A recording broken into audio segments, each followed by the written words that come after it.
wonderful world of Disney.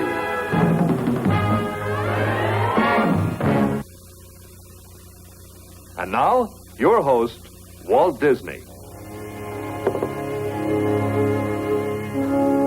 Fly freely through the air like a bird has been one of man's oldest and fondest wishes. Many legends tell of this wish to fly. Perhaps the most famous tale of flight dates back to Greek mythology. It is the story of Icarus, who took to the air with wings made of feathers and wax. He flew too close to the sun. The wax melted, and he perished. There are other legends of flight. Mercury, the swift messenger of the god with his winged heels, and Helios, the sun god with his flaming chariot, and of course, the famous magic carpet from the Arabian Nights. For a long time, flight for man was only a wish and a dream. But today, flying has become a reality. In fact, it has become commonplace. For instance, every day, many visitors travel to Disneyland by air, using our helicopter service. Part of the service is to give the visitors this bird's eye view of the various lands of the park.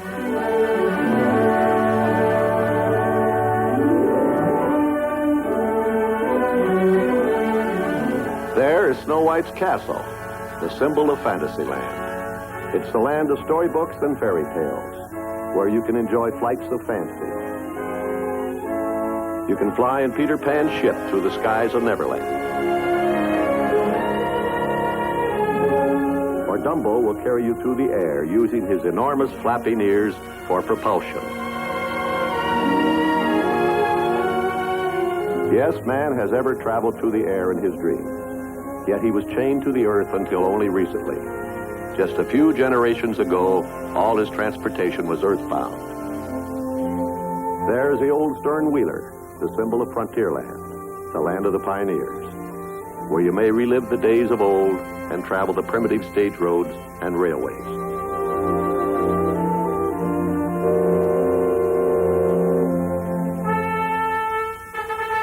And there is still another land, Tomorrowland, with its symbol, the huge space rocket. This land is dedicated to the progress of man.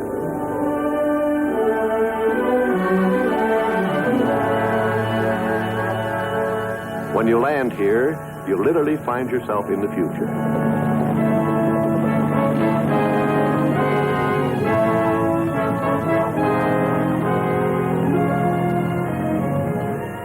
Here you can watch the pilots of tomorrow. Today, they play with models, but soon they will be designing and flying our future aircraft. Perhaps one of these boys might well be the first to explore outer space. Scientists promise that space flight will be a reality within a few years. But already today, you can experience the thrill of space travel in Tomorrowland. To show you the tremendous vistas of future flight, we have built our famous Moonride Theater. Welcome aboard, friends. This is Captain Collins. The interior of this theater was carefully designed by scientists and engineers to look like a real passenger spaceship of the future. The eyes of the ship are the two TV screens called scanners. The one on the ceiling shows you where the ship is going, and the one on the floor shows you where you've been. Everything has been done to create a perfect illusion of a flight through outer space. In a moment, the bottom scanner will provide you with a dramatic view as we take off for our trip around the moon.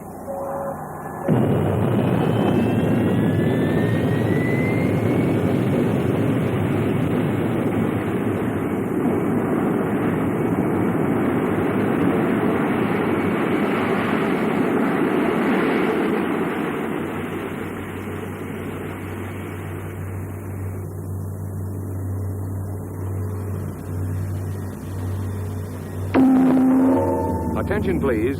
That was the breakthrough. We've just passed the sonic barrier. Our altitude is now 25,000 feet. We are still in vertical flight, but soon our course will curve, taking us over the North Polar Cap.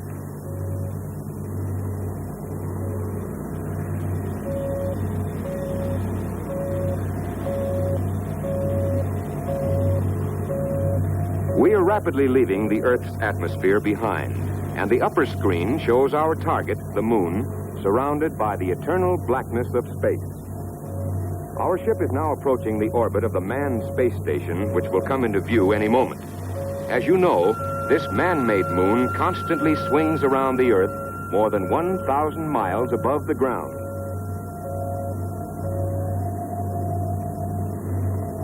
By using our built-in electronic telescope, we can also bring into view nature's own celestial bodies, such as this big comet. Its tail is a collection of extremely thin gases and cosmic dust that become visible as the comet approaches the sun.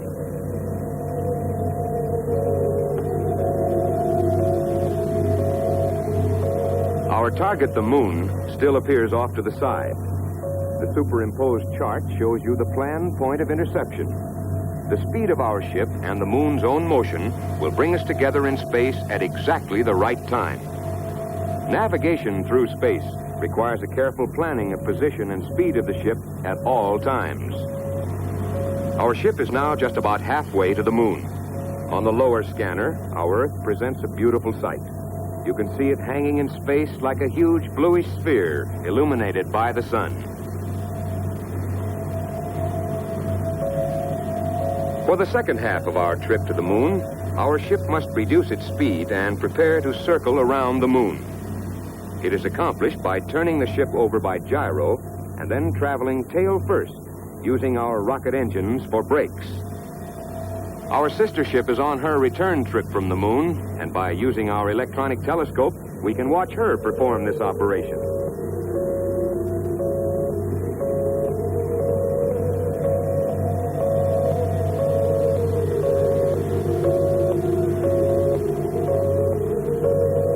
Our ship will execute this same maneuver, bringing our goal, the moon, into view on the lower scanner, since the ship is now flying tail first. People have always wondered about the other side of the moon, the side which is never seen from the Earth. But travelers through outer space can see for themselves that it is much the same as the side facing the Earth. We are now going behind the moon, and we must switch to the upper scanner, where we can watch the dramatic spectacle of the moon eclipsing our Earth.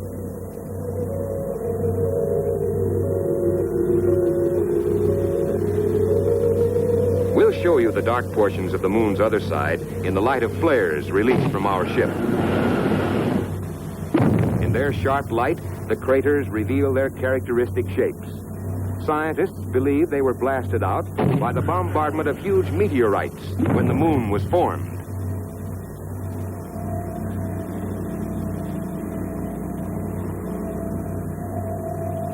As we complete our circle around the moon, the Earth again comes into view.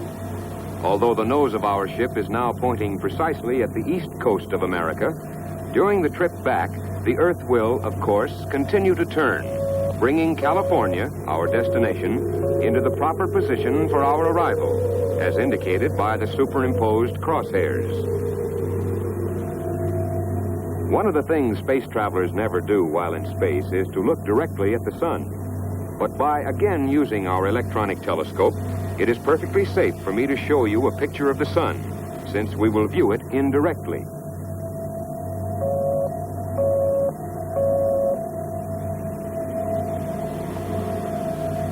We're using a special instrument to block out the disk so that you can see the flames on the sun's rim. Those faint streamers of light are the corona. The electronic telescope reveals these solar phenomena, called prominences. Under greater magnification, they're seen as tongues of glowing hydrogen, reaching tens of thousands of miles out from the sun's surface.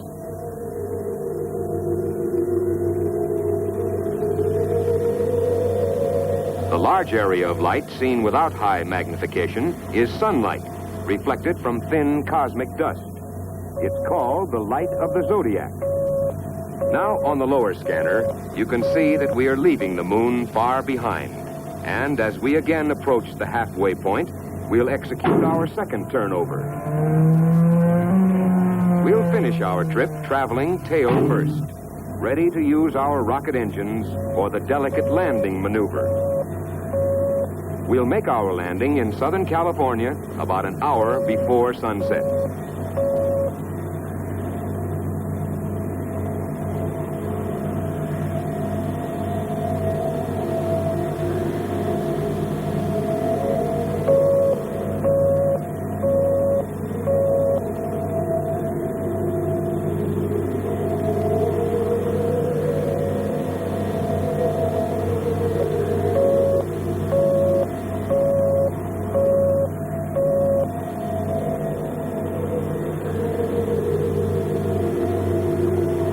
Again, you'll hear the roar of our rockets as we drop below the speed of sound.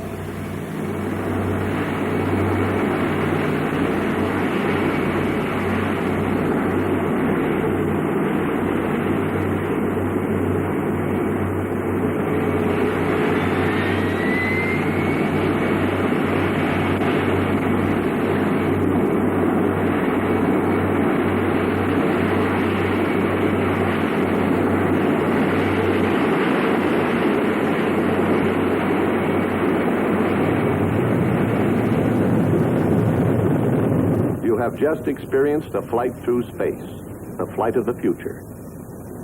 It will be the final fulfillment of man's oldest dream, his dream to fly like a bird. But when did this dream first start?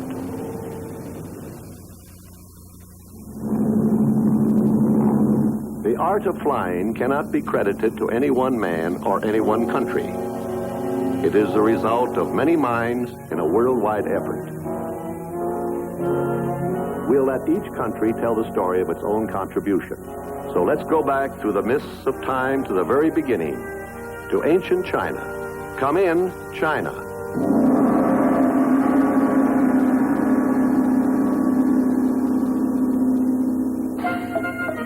As early as 400 BC, our ancestors knew that hot air rises.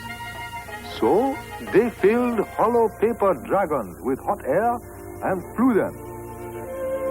They were also the very first to populate the sky with other inventions: the kite, the rocket, and fancy fireworks. It is true the Chinese created only toys, but at least they got something off the ground. The next contribution to flight came from Italy in the 15th century.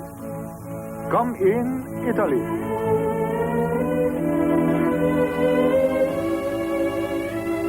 Few people realize that the creator of the famous Mona Lisa often neglected his paintings for his intense interest in style. The great Leonardo da Vinci developed theories of flight that were quite advanced for his day, and he tried them out with models. He built the first parachute. He also invented the helicopter, or as Leonardo called it, the aerial helix. The models were crude, and strangely enough, they flew. But not without mishap. People of his time were very superstitious and thought that these machines were inventions of the devil. So Leonardo withdrew and returned to his painting. But he never gave up his secret desire to give wings to man. He wrote his notes in reverse to preserve their secrecy. And being left-handed, he could do this easily. So we encountered the first classified technical information in the very beginnings of aviation. It is my belief that man can fly by the power of his own muscles. I have designed this equipment to duplicate the wing structure of the bird. After Leonardo's death, a mirror revealed the meaning of his notes. His designs were called ornithopters, or mechanical birds. It was found that they could indeed duplicate practically every motion of the bird except flight. But 200 years later, man did fly for the first time. This chapter leads us to France. The year was 1783. Two brothers, Joseph and Etienne Montgolfier, shared the dream of flying. By chance, they noticed charred bits of paper rising from the fire. That gave them an idea. They experimented with a bag made of paper. When the hot air filled the bag, it too was carried aloft. Elated by their discovery, they proceeded to build a big bag. It was a ramshackle affair of paper and linen held together by buttons and buttonholes. When this bag was filled with hot air, it swiftly rose 6,000 feet and covered nearly 1.5 miles of countryside. Because of its size and shape, the brothers called it ballon, which means big ball. Shortly thereafter, François de Rosier, using a Montgolfier balloon, became the first aerial voyager in history. As a measure of safety, the balloon was tethered to the ground and permitted to rise only 85 feet. After a short time, the fire went out and the historic flight was over. When hydrogen gas became available, there was no limit to the time a balloonist could stay aloft. And so, man was launched into the era of lighter-than-air flight. Soon, all France was engaged in some type of ballooning, which led to the foundation of the French Aeronautical Society. To celebrate the founding, Félix Nadar, a famous photographer and outstanding member of the Société, built a balloon to end all balloons. In the fall of 1863, he took 15 of his friends aloft on a celebration flight. His balloon was aptly called the Giant, because this colossus was almost 200 feet high and 100 feet in diameter. The gondola was a two-story structure made entirely of wicker. It had all the comforts of home: bedrooms with three-decker bunks, a kitchen, and a dining salon. And there was even a darkroom for Nadar's photography and, of all things, a printing press. For several hours, the party cruised serenely above Paris.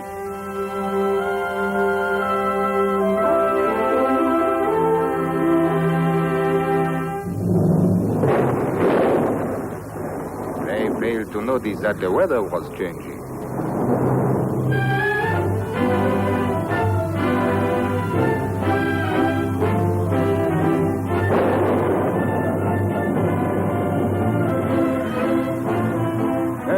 Messieurs, to the Société des Aéronautiques.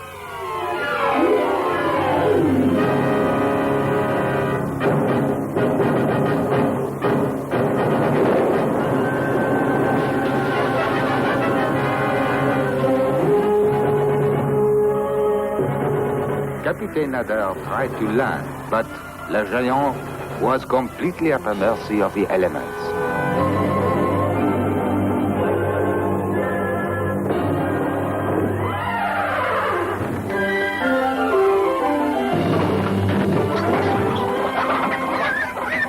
In all, Le Géant traveled some 400 miles from Paris to Hanover in Germany, where the balloon finally came to rest.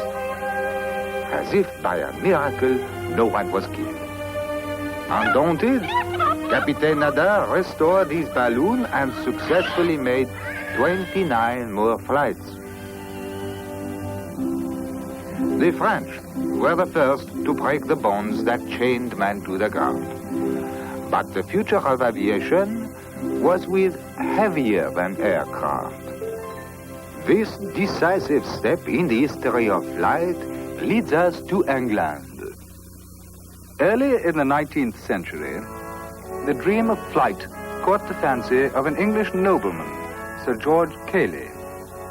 So he became a student of nature's own aeronautical designs and studied birds with the trained eye of an engineer. I have observed that a bird's tail is as important to flight as are its wings. Birds execute their various flight maneuvers by coordinating the action of their wings and tails. Evaluating these observations, I have designed a glider equipped with a tail and a rudder.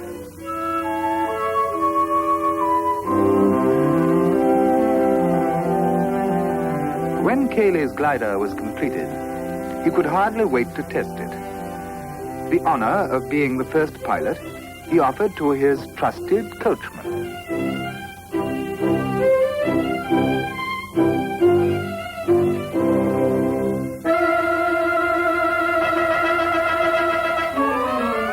In all, it was a successful flight of 900 feet.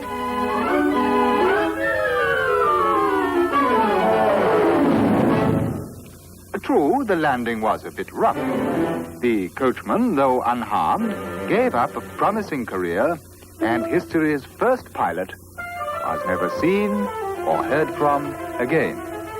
However, the flight was a milestone in aviation, earning Sir George the title of Father of Aeronautics. And the British Gold Medal for Aeronautical Achievement immortalizes his pioneering work. To this day, all airplanes are equipped with tails and rudders. In 1884, the bird yielded another important secret to the searching mind of man.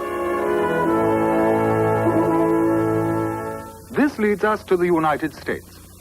John J. Montgomery, a professor from California, has often been called the forgotten pioneer of aviation, because he never received full credit for his important discovery. Like Cayley, he was a diligent observer of bird flight. I've often wondered how gulls could hover motionless on windy days, yet had to flap their wings when there was no wind. Finally, I found the solution.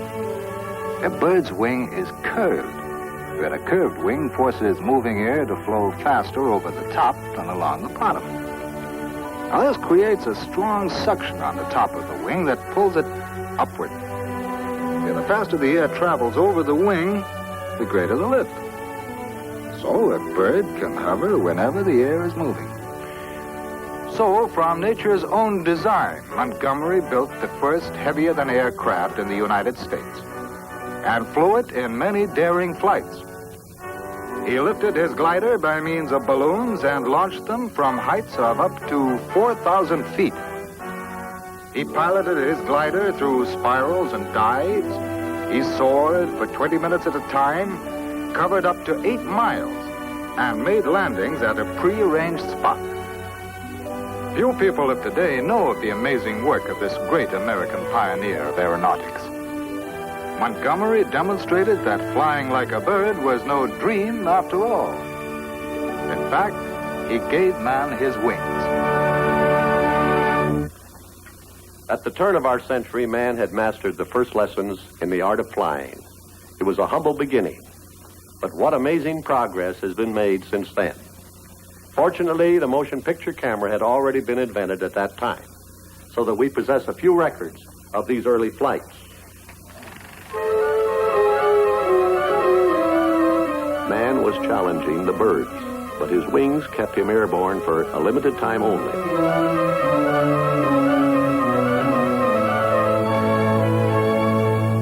Apparently what he needed was some kind of propulsion.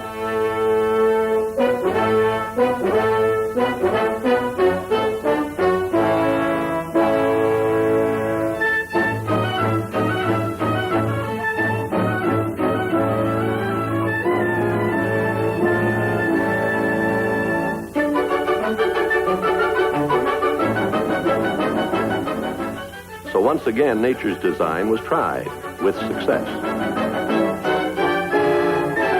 The next step was for man to try it himself. Folks, here I am with a new device called the ornithopter. Through a system of leverage advantage, plus a man's physical power, I believe it's possible to fly as a bird. It appears heavy, is light.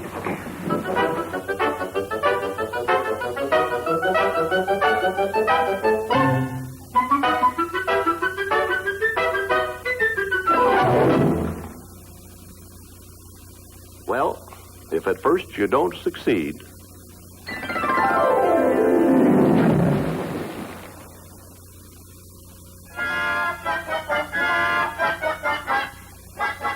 and so more elaborate models were tried, and this time with leg power.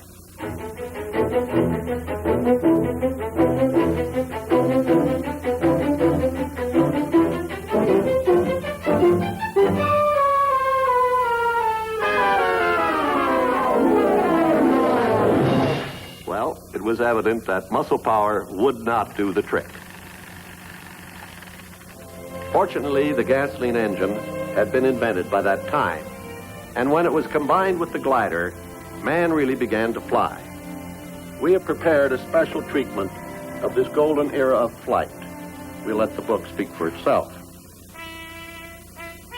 Two brothers, Orville and Wilbur Wright, bicycle builders from Dayton, Ohio, on the morning of December 17th, set up on the sands of Kitty Hawk, North Carolina, their first heavier-than-air flying machine.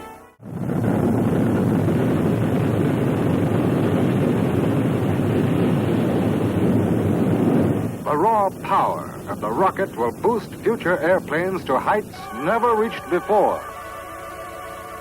All through history, man has wanted to conquer the air.